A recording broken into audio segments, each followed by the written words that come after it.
The idea behind this forum was obviously to sort of bring together some experts to give us some ideas, but also to sort of share experiences and common challenges and frustrations.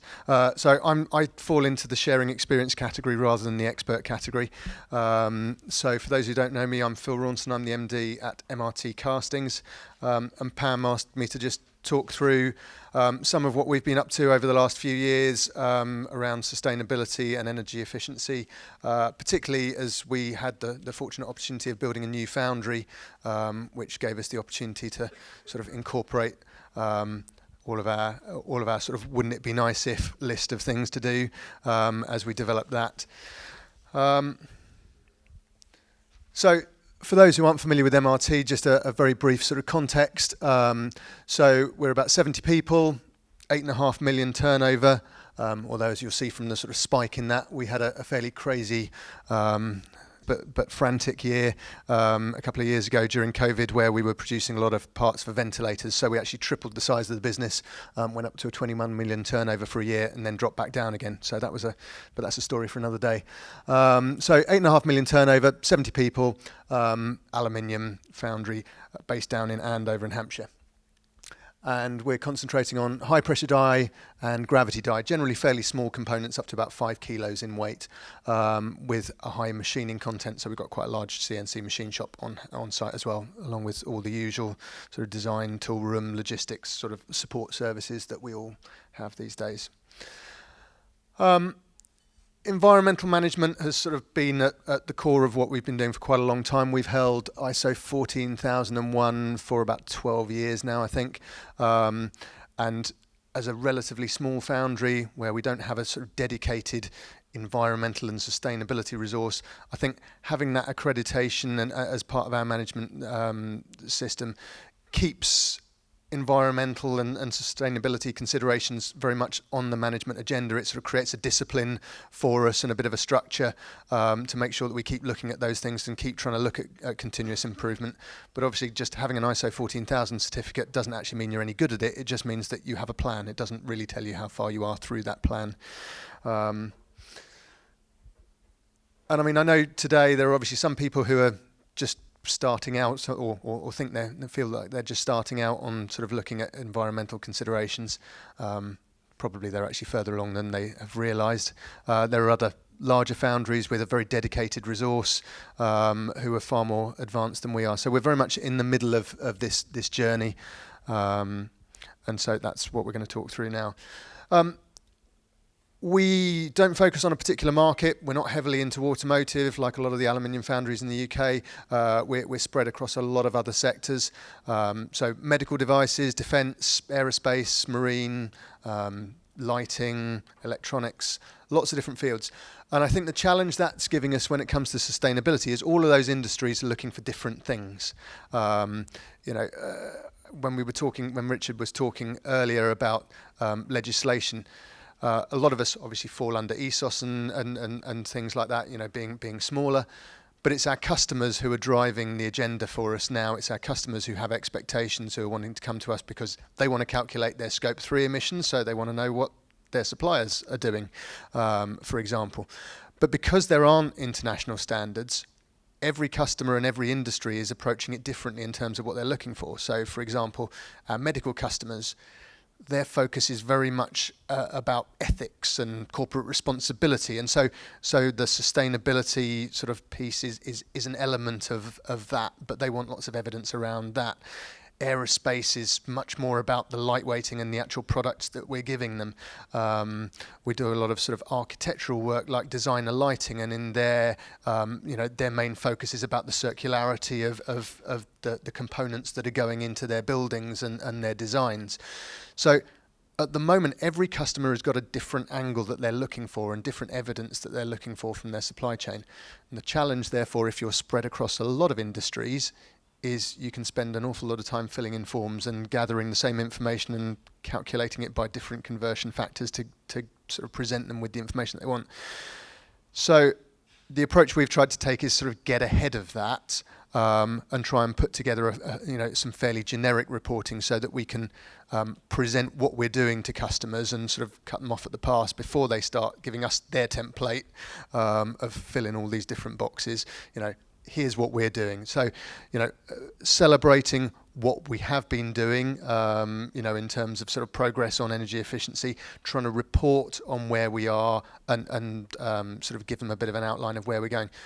And in a lot of cases, actually, if you give them some information, they're thrilled with that, because you see a lot of these very onerous templates coming through from customers, but the reality is they're struggling to get that information from an awful lot of their suppliers. So if you can give them something, that generally, they seem fairly delighted with it. And I think that sort of brings me on to those foundries in the room who think they maybe haven't gone very far so far with sustainability. The thing that strikes me the most when I'm talking to our customers is I'm sort of going into the detail of what we're doing on energy efficiency, but actually it's the big picture things that as an industry we've been doing for years that very often surprise the customers. So actually it's amazing how few of them realise that their castings are made of recycled material, and how few of them have actually thought, because they're just going through their whole supply chain, that oh yes, as castings are very much part of the circular economy. They're recyclable as well as from recycled material. So I think as an industry, we get we have a risk that we sort of get involved in the long grass and sort of forget stating the obvious. But if we can state the obvious to our customers, actually there's some big quick wins there.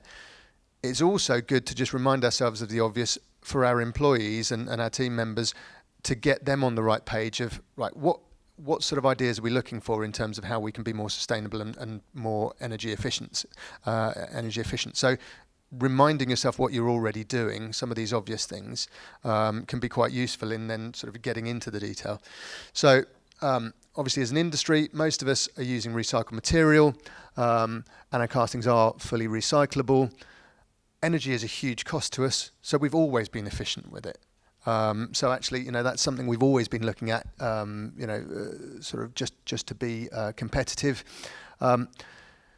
Energy efficiency has the risk. You talk to a lot of, I know when we sort of started talking about this about 10 years ago with our guys on the shop floor, and they thought energy efficiency was all about turning the lights off when they, weren't in the room, or turning the machine off when they weren't using it.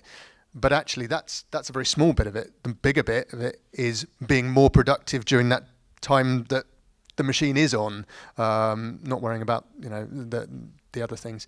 So optimizing cycle times and productivity, optimizing your yield are actually the biggest impact things for energy efficiency.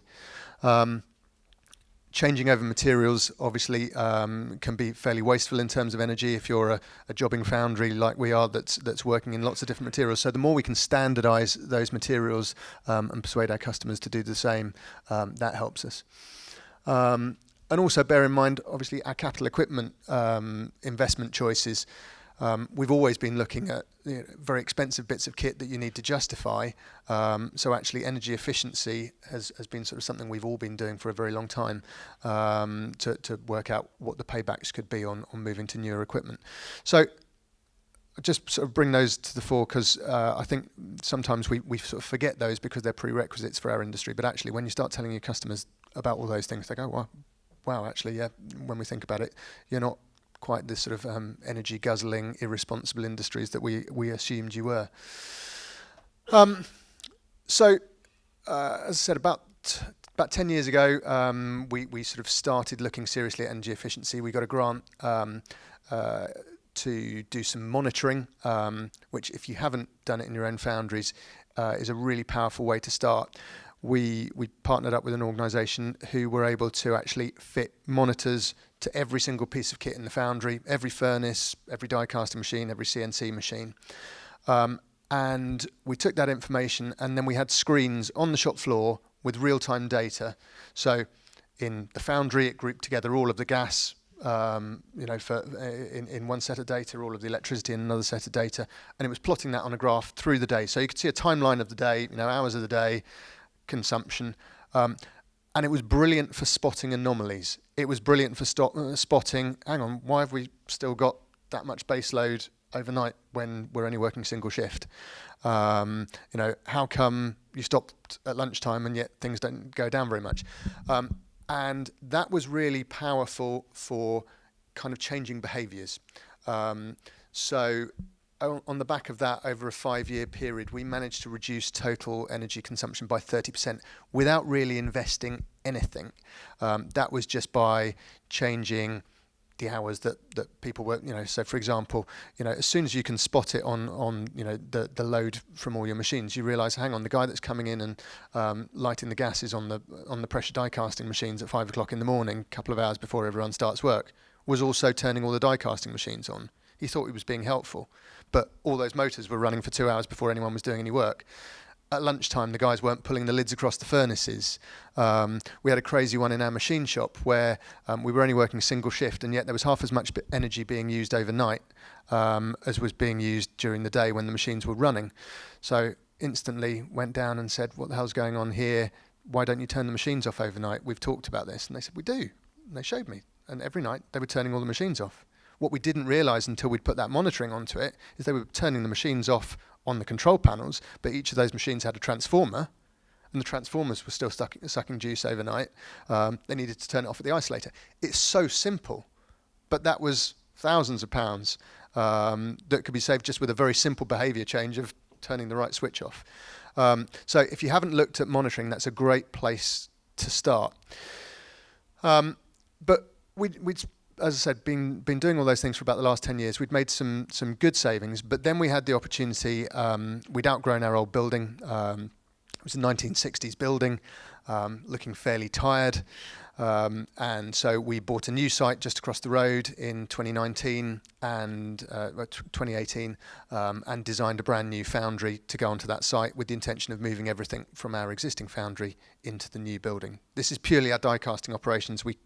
Our machining operations are still in the same buildings that they were. So we had a blank piece of paper and a sort of clean slate to try and incorporate all of our best practices, all of our best ideas, and also to try and design the building to sort of optimise the opportunities that we had there. If I'm honest, I thought we'd find more opportunities starting with a clean piece of paper in terms of energy efficiency than actually we did. There were some crazy things. So, for example, our old foundry, 1960s building, no insulation whatsoever, great big doors on either end of it. Ventilation, the building leaked like a sieve, so ventilation wasn't a problem. You build a new building, and even though it's a foundry that you want to get the heat out of, you have to build an insulated building because, according to building regs, well, what happens when you move out and suddenly someone's buying it as a warehouse? So you have to build an insulated building and then put a very expensive power-consuming ventilation system in to take the heat back out of it. So there's some things that the new building was actually a bit of a step backwards. But obviously in other areas, things like insulation are good things. So we tried to design the building as much as possible so that it could be modular. I think we'd learnt over the 50-year lifespan of the previous building that the industry changes and what we're trying to do in the building changes. So we made it very modular. So for example, you can see here we sort of installed all of the services on ring mains, so all of our cooling water, all of our buzz bars, all of our compressed air pipe work, water pipe work, running in a ring main around the whole building with easy drops off. Because what we'd actually found in the old buildings is every time we'd installed a new bit of kit, we'd sort of tag pipe work on where we could. Our compressed air systems, our water systems, went from 2-inch pipe to 1-inch pipe to half-inch pipe. Incredibly inefficient, but actually starting fresh on that obviously enabled us to do a lot of things much more efficiently. But also it future-proofs it in that we can now move machines around very easily without having to replumb everything. Obvious thing, but lighting, it's quite a big cost sometimes to retrofit an old building with new equipment, whereas if you're starting with a clean slate, you've got to spend that money anyway, so obviously you do things right. But we designed the building with the architects so that we could use a lot more natural daylight. We put a lot more windows in than you would normally have in an industrial building to maximise the natural light. LED lighting throughout, and motion activation on that lighting in any of the infrequently used areas just to optimize that. compressed air is obviously a very expensive and energy intensive application in a lot of foundries. We'd put in new, very efficient compressors, variable speed, all of the good stuff there. But there's an awful lot of waste heat coming out of compressors. So putting this in as a new installation, we were able to actually put heat recovery on the compressors. So we have a heat exchanger and a thermal store, and that powers all of the central heating for the office space. There's not a lot of office space on this building, but all of the offices, the central heating is from that heat recovery. All of the hot water for the washrooms, canteens, and all of those facilities in the building is all coming out of the compressed air. So that's a really powerful one. Obviously, installing it fresh, the payback on that came out at about 18 months. If you were doing that as a retrofit, on an existing system, is probably more like a sort of on the same size installation. We worked it out; it would be about a 4-year payback. But compressed air is actually quite an easy one for doing heat recovery on, and probably an application for an awful lot of people if you want to look at that. And then we just looked at all of the processes. Basically, every process that we picked up from the old building and moved into the new one, we looked at that with a view to how could we do it more efficiently. So most of our more recent gas furnaces had recuperative burners on to recover the waste heat from the exhaust and use that to preheat before going into the burner. But any remaining furnaces that we hadn't got that technology on, we retrofitted that as we moved it into the new building. We did look at whether we should move to bulk melting for our foundry, but it really doesn't suit our process very well. We're fairly low tonnage. We're quite a mix of metals. So we're still using bailout furnaces at each workstation, but we worked that out to be more efficient. We're using modular hydraulic die casting machines for our gravity die casting, effectively to standardise as much of the tooling as possible and make our changeovers more efficient there. And for our saw-off, we're now using Koyama CNC grinding for taking those castings off. It's an expensive bit of kit, and it doesn't do it any faster than a bandsaw, but the important thing from a sustainability point of view is you can get a much more consistent cut, much closer to the casting, so you actually recover more metal, and you reduce the amount of secondary operations in terms of linishing and machining. So more of that runner and riser is able to go straight back in the pot rather than get turned into swarf and be harder to reprocess. On pressure die casting, every die casting machine that we moved across, we fully retrofitted. So new control systems, new motors, new pumps. On average, we calculated that to be about a 15% improvement on the old kit. So same machine, but new motors, new pumps, new control systems, and instant savings there. We're using more automation than we were in the old foundry. So all of our cells now, whereas only it was some of them previously, all of our cells are using auto ladling, auto spray, auto extraction, basically maximising the productivity of that cell, so that, as we said with the analogy of what you do when the lights are turned on, the time that machine is on, we're getting faster throughput of parts, more efficient use of our furnace time as well. And previously we were preheating most of our dies just with gas burners, but we've moved to electric-powered oil temperature regulation units. Very common in larger pressure die casting machines, but we've sort of moved those down to our smaller machines as well now. On our CNC machining, so we run 26 Brother machines. These machines, we've been working with Brother for a very long time, but the nice thing is they've had a real focus on energy efficiency. If you're not familiar with them, they're quite relatively small machines, and they use BT30 spindles rather than the more common BT40 spindles. But the technology they've developed with those has an 80% lower power consumption on the latest machines than a traditional BT40 equivalent machine, and partly that's due to they're fairly lightweight machines, ideal for fairly light cutting in aluminium, but also they employ a lot of the same sort of technology in the motors as you'd have in electric vehicles. So they're regenerative in their acceleration and braking on those spindles. So very, very efficient on energy consumption there. We're also using more offline programming than we were to try and minimise the time that we're wasting on, on sort of productive machines being turned on but not actually producing. And we're trying to roll the same theories into our sort of design for manufacture support for our customers. So helping them to lightweight their designs, helping them to, as they're looking at the castings, actually, really plugging that, look, if you can help us, change the design so that we can reduce the secondary processing, optimize the yield, then it has emphasizing that it's not just a cost thing, but it's also a sustainability bonus. We've talked about recycling already. In terms of next steps, so we're now doing a carbon footprinting project. We've got an external consultant working on it. We obviously fall well below the ESOS thresholds at the size of company we are, but so many of our customers are now coming to us and asking for what the carbon footprint of the components we're supplying into them are. So we thought we'd do a project on that. So we've done our scope 1 and 2. We're just working through our scope 3s. It is fairly onerous and time consuming at the moment. We're doing it against the PAS 2060 specification for our sort of methodology on that. But yeah, once we've got that project complete, I'm quite happily sort of share what we've got to on that. We're using electric vehicles, so we switched out half of our company cars and planning to do the rest, and looking at the vans over to plug in. And we're looking at a solar installation on our machine shop in the next 6 months.